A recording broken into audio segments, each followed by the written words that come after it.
J'avais 78 ans quand j'ai réalisé que j'avais fait quelque chose de travers toute ma vie. Il m'a fallu tout ce temps pour le voir. J'étais debout dans la cuisine, me disputant avec ma fille à propos de quelque chose qui n'avait pas d'importance, et au milieu de la discussion, je me suis entendu. J'ai entendu comment je sonnais, comme si j'essayais de gagner au lieu d'essayer de comprendre. Et j'ai pensé, pourquoi est-ce que je fais encore ça? Je m'appelle Eugène Dupont, 84 ans maintenant. Et j'ai passé les 6 dernières années à arrêter des choses que j'aurais dû arrêter il y a des décennies. Pas à commencer de nouvelles habitudes, à arrêter les anciennes, celles qui me coûtaient plus que je ne le savais. Peut-être que vous êtes plus jeune, encore en train de construire votre vie, pensant que vous avez le temps de comprendre ça plus tard. Peut-être que vous avez mon âge, vous demandant s'il est trop tard pour changer quoi que ce soit. Dans tous les cas, il y a des choses que vous faites probablement en ce moment qui vous volent des années, et vous ne le remarquerez pas avant qu'elle soit partie. Quand Lorraine est morte, je pensais que la partie la plus difficile serait le chagrin, et c'était difficile. Mais ce qui m'a surpris, c'est combien j'ai dû désapprendre, combien d'habitudes j'avais construites autour d'elle, autour du travail, autour du fait d'être le genre d'homme que je pensais devoir être, des habitudes qui ne me servaient plus, des habitudes qui peut-être ne m'ont jamais servi. La première chose que j'ai arrêtée, c'était de manger tard. Je sais que ça semble petit, peut-être même insignifiant. Mais pendant 60 ans, je dînais à 17h30 parce que c'est à ce moment-là que Lorraine l'avait prêt. Puis après sa mort, je restais debout tard. J'avais faim vers 21 ou 22 heures. Je me faisais un sandwich. Je m'asseyais devant la télé. Je le mangeais debout au comptoir. Ça semblait normal. Ça semblait bien. Mais je commençais à me réveiller avec l'impression d'avoir été frappé par un camion. Lourd. Fatigué avant même que la journée commence. Mes genoux me faisaient plus mal. Mon dos me faisait plus mal. Je pensais que c'était juste l'âge. 80 ans qui me rattrapaient. Puis, un soir, je n'avais plus de pain. Je n'avais rien de facile à faire. Alors, je suis juste allé me coucher avec faim. Je me suis réveillé le lendemain matin en me sentant différent, plus léger, plus clair. Alors j'ai arrêté. La dernière chose que je mange, c'est le dîner. 18 heures, peut-être 19 heures si je mange avec quelqu'un. Après ça, rien, juste de l'eau. Et en 2 semaines, je me sentais comme une personne différente. Je dormais mieux. Je me réveillais mieux. Même mes articulations me faisaient moins mal. Votre corps fait son nettoyage la nuit, mais il ne peut pas nettoyer s'il digère encore. Je ne savais pas ça quand j'étais jeune. J'aurais aimé savoir. La deuxième chose que j'ai arrêtée, c'était de me disputer avec des gens qui n'allaient pas changer. Je pensais que si quelqu'un avait tort, c'était mon travail de le corriger, leur montrer la bonne façon, les faire voir, surtout au travail. Je me lançais dans des disputes avec des collègues, des superviseurs, des gens qui ne savaient pas de quoi ils parlaient. Et je gagnais parfois, prouvais mon point, me sentais vertueux à ce sujet. Mais ça me coûtait. Des promotions que je n'ai pas obtenues parce que je ne pouvais pas me taire. Des relations qui sont devenues froides parce que je devais avoir raison. Du sommeil que j'ai perdu à rejouer des disputes dans ma tête, pensant à de meilleures choses que j'aurais dû dire. Après la mort de Lorraine, je me suis disputé avec mon aîné sur l'endroit où je devais vivre. Il pensait que je devais déménager plus près de lui. Je pensais que je devais rester là. On a fait des allers-retours pendant des semaines, des appels téléphoniques qui se terminaient mal, de la tension chaque fois qu'on parlait. Puis un jour, j'ai juste arrêté. Je lui ai dit, « Je t'entends, je reste ici, mais j'apprécie que tu te soucies. » Et c'était tout. Je n'ai pas essayé de le convaincre que j'avais raison. Je n'ai pas défendu mon choix. Je l'ai juste énoncé et je suis passé à autre chose. Il n'était pas content, mais on a arrêté de se disputer. Et 6 mois plus tard, Il m'a dit qu'il respectait ma décision. Ça ne serait pas arrivé si j'avais continué à pousser, continué à essayer de lui faire voir les choses à ma façon. Certaines personnes ne vont pas changer d'avis. Et s'épuiser à essayer de les changer, c'est juste emprunter des problèmes dont vous n'avez pas besoin. La troisième chose que j'ai arrêtée, c'était de rester assis toute la journée. J'ai travaillé dans la maintenance toute ma vie. Debout, bougeant, soulevant, réparant. Puis j'ai pris ma retraite et soudain je n'avais nulle part où être. Rien qui m'obligeait à bouger. Je m'asseyais à la table de la cuisine avec mon café le matin. Je m'asseyais sur le canapé en lisant le journal. Je m'asseyais en regardant la télé le soir. Mon corps a commencé à me trahir.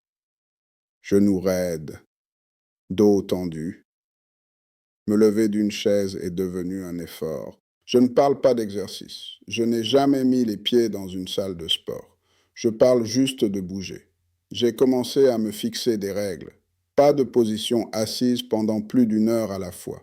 Si je suis au téléphone, je suis debout. Si je lis, je me lève à chaque chapitre et je marche jusqu'à la fenêtre et retour. Quand je vais au magasin, je me gare plus loin que nécessaire. De petites choses, mais elles s'additionnent et mon corps a répondu. La raideur s'est atténuée. Les douleurs ont diminué.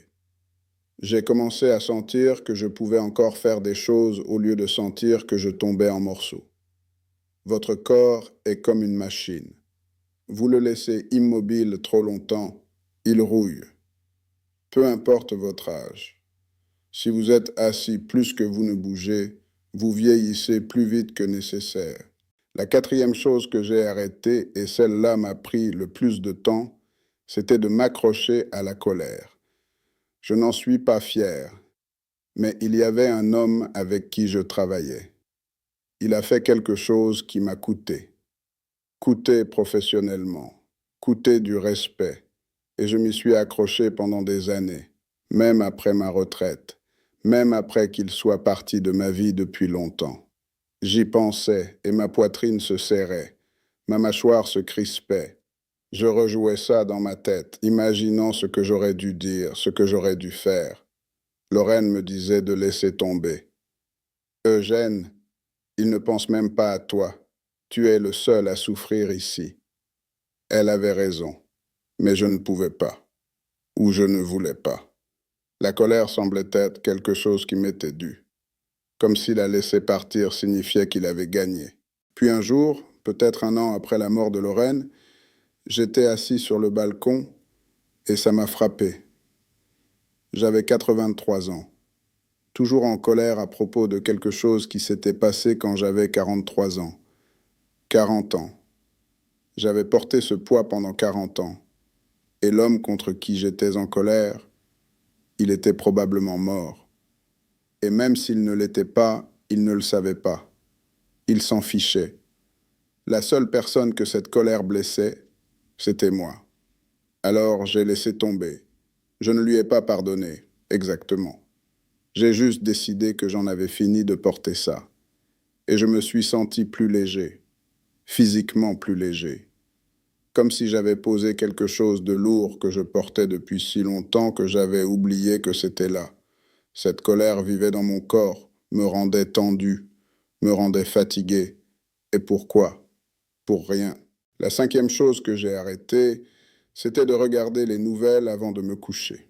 Pendant des années, j'allumais les informations du soir. Des meurtres, des catastrophes, des politiciens qui mentent, des guerres quelque part où je n'étais jamais allé. Puis j'éteignais la télé et j'essayais de dormir avec tout ce chaos dans ma tête. Ça ne marchait pas. Je restais allongé là à penser à tout ce qui n'allait pas dans le monde, tout ce que je ne pouvais pas contrôler, tout ce que je ne pouvais pas réparer. Maintenant, j'éteins la télé avant 18 heures. Je lis un livre. Je m'assieds sur le balcon si le temps est correct. J'écoute le silence. Et je dors mieux que je ne l'ai fait depuis des années. 8 heures la plupart des nuits. Ce que vous mettez dans votre esprit avant de vous reposer compte. Si vous le remplissez de peur et de colère et de mauvaises nouvelles, c'est ce que votre esprit rumine toute la nuit. Si vous le remplissez de calme et de tranquillité, vous dormez comme vous êtes censé le faire. La sixième chose que j'ai arrêtée, c'était de dire oui à tout le monde. J'ai été élevé pour aider, pour me présenter, pour faire ce qui devait être fait sans qu'on me le demande 2 fois. Et ça m'a bien servi pendant longtemps. Mais après la mort de Lorraine, tout le monde voulait quelque chose. Mes enfants voulaient que je déménage plus près. Mes voisins voulaient que je répare des choses, surveille des choses, aide avec des choses. L'Église voulait des bénévoles. Et j'ai dit oui à tout. Parce que je ne savais pas comment dire non. Parce que dire non semblait égoïste. Mais j'étais épuisé, plein de ressentiment, faisant des choses que je ne voulais pas faire pour des gens qui l'oublieraient le lendemain. Puis un après-midi, ma voisine m'a demandé si je pouvais surveiller ses enfants pendant quelques heures. Et j'ai failli dire oui, par habitude, par obligation. Mais je me suis arrêté. Je lui ai dit que je ne pouvais pas. Je n'ai pas expliqué pourquoi. J'ai juste dit non. Elle a trouvé quelqu'un d'autre. Le monde n'a pas pris fin et j'ai appris quelque chose. Dire oui à tout le monde signifie dire non à soi-même. Et je m'étais dit non à moi-même toute ma vie.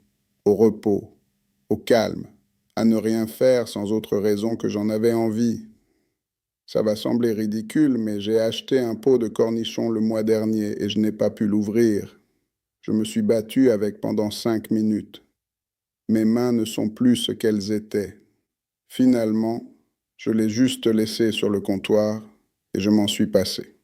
2 jours plus tard, ma voisine a frappé, a vu le pot, l'a ouvert en 2 secondes. Je me suis senti idiot. Mais ensuite, j'ai pensé, au moins je ne me suis pas abîmé le dos en essayant de prouver que je pouvais encore le faire. La 7e chose que j'ai arrêtée, c'était d'attendre. Attendre le bon moment. Attendre que les choses soient parfaites. Attendre la permission. Je ne sais pas quand j'ai commencé à faire ça.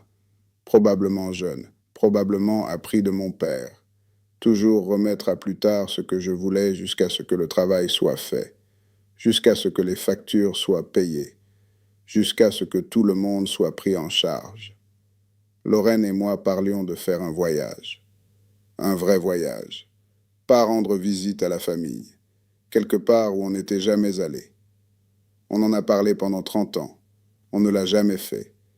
Il y avait toujours quelque chose dans le chemin. Le travail, les enfants, l'argent, le timing. Et puis elle était partie. Et j'ai réalisé qu'on avait attendu un bon moment qui n'est jamais venu. Maintenant, je n'attends plus. Si je veux faire quelque chose et que je peux le faire, je le fais. Lire un livre au milieu de la journée. Manger le petit déjeuner pour le dîner. M'asseoir sur le balcon à midi au lieu de faire la vaisselle. De petites choses. Mais elles sont à moi. Et je n'attends plus la permission. Pas de mes enfants. Pas d'une version imaginaire future de moi-même qui aurait plus de temps. C'est le moment. C'est tout ce qu'on a. J'ai 84 ans. J'ai fait plein d'erreurs, gaspillé plein de temps. Mais les 6 dernières années, depuis que j'ai commencé à arrêter ces choses, je me suis senti plus vivant qu'à 60 ans, plus présent, plus reconnaissant. Pas parce que je fais plus, parce que je fais moins de ce qui me tuait. Manger tard, me disputer avec des idiots, rester immobile, m'accrocher à la colère, remplir mon esprit de poison avant de dormir, dire oui à tout le monde, attendre un jour futur.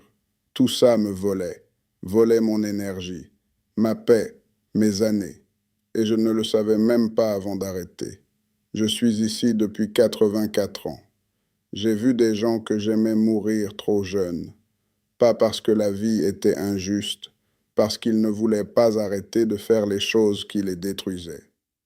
Ne voulaient pas abandonner des habitudes qui leur coûtaient plus qu'ils ne pouvaient se le permettre. Vous avez plus de temps que vous ne le pensez, mais seulement si vous arrêtez de le donner à des choses qui ne vous servent pas. Seulement si vous arrêtez d'attendre la permission de vivre la vie qu'il vous reste. Merci d'être resté avec moi. Si vous voulez le refaire, je serai là.